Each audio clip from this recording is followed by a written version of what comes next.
So the question is pretty simple. This is like the first question what you need to know correctly if you want to do recursion.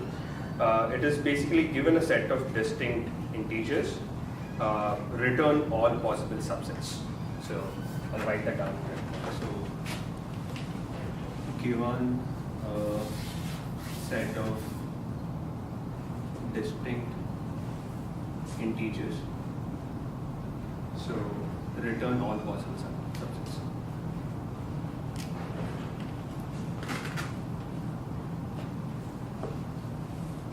And the key here is return, not just printing it. So you should return it as an array. So the input can be, for example, like 1, 2, 3, and the output has to be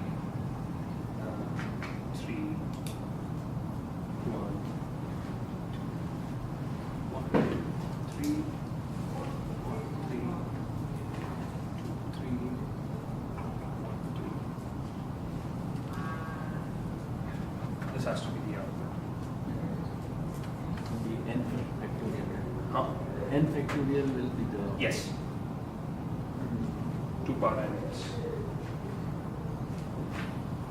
Is the question straightforward? Any questions about the question itself?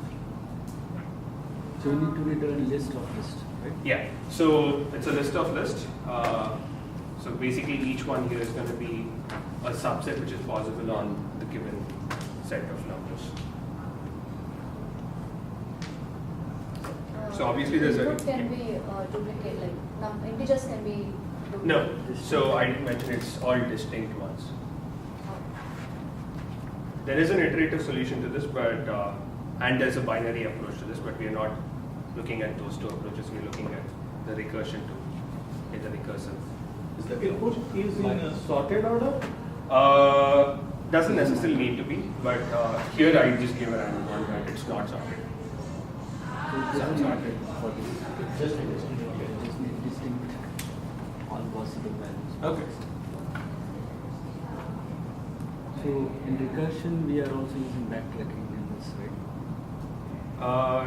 You are using backtracking, but you're not making any decision based on backtracking, if that makes sense. I mean, you're just going through the recursive tree, but you're not backtracking to make another decision per se. So because I solved this problem with backtracking. So Then you can solve the backtracking. I heard n factorial being thrown around. What is n factorial? n factorial is the output number of. Is the number of elements in the output n factorial? It's 2 power n, so that's going to That's be. not n factorial, right?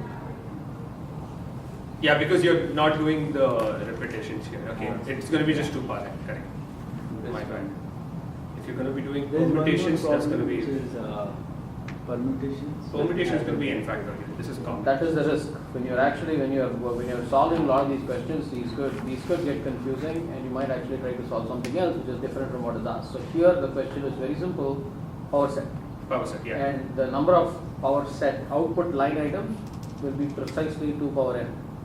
And this is not n factorial. N factorial is an answer for a different question. Yeah, because if you do n factorial, 1, 3 and 3, 1 are considered here, you're just doing 1, 3 as a single thing. So it's a set, so no.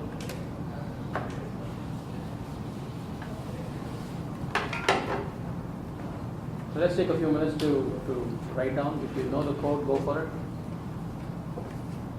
If you know the algo, go for it. If not, discuss with your peers.